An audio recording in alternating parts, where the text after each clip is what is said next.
కేంద్ర ప్రభుత్వం ప్రవేశపెట్టిన బడ్జెట్లో తెలంగాణ రాష్ట్రానికి ఎటువంటి కేటాయింపులు చేయనందున సంగారెడ్డి ఓల్డ్ బస్టాండ్ అంబేద్కర్ విగ్రహం దగ్గర టీజీఐఐసీ చైర్మన్ తూర్పు నిర్మల జయప్రకాష్ రెడ్డి ఆధ్వర్యంలో నిరసన తెలిపారు. ఈ కార్యక్రమంలో కాంగ్రెస్ పార్టీ నాయకులు, కార్యకర్తలు, యూత్ కాంగ్రెస్ నాయకులు పాల్గొన్నారు.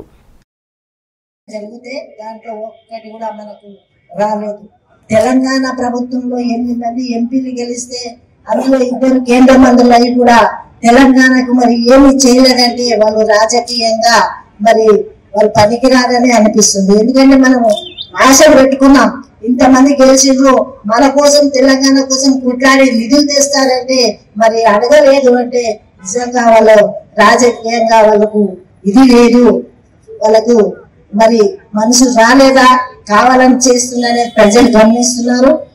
అట్లాగే మరి తెలంగాణ రాష్ట్రం నుంచి పన్ను విధంగా లక్షల కోట్లు కడుతున్నాం. మరి మన పైసలు మనకి ఇచ్చినా సరిపోతుంది, ఎంత కేటాయించాలో అంత కేటాయిస్తే కూడా మరి సంబరంగా ఉండేది. మరి గత ప్రభుత్వం అడగలేదు అని చెప్పిన ఈ ప్రభుత్వంలో మన ముఖ్యమంత్రి రేవంత్ రెడ్డి గారు కానీ మన బట్టి విక్రమార్క గారు ఇద్దరు కలిసి మరి మోడీ గారిని అలాగే ఆర్థిక శాఖ మంత్రి పోయి అడగడం జరిగింది. మరి పెద్దలు అంటారు అడగకపోయినా అమ్మ అన్నం పెట్టదని. మరి కాంగ్రెస్ ప్రభుత్వం మరి పోయి అడిగితే మరి ఎందుకు ఇవ్వలేదు? అలాగే మన కేంద్ర ఆర్థిక శాఖ మంత్రి అయిన నిర్మలా సీతారాం గారు మరి తెలంగాణ ఆడపడుచు,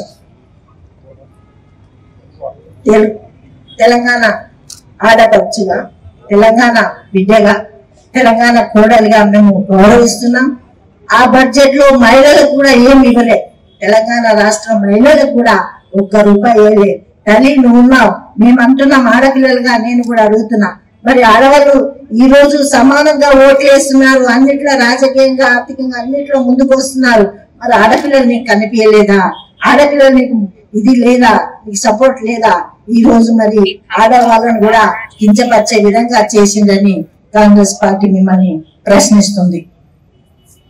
ముఖ్యంగా గత కాంగ్రెస్ ప్రభుత్వం మరి ఏమేం చేసిందో ఒక మనకు కంపెనీ ఫ్యాక్టరీలు తేవడం జరిగింది.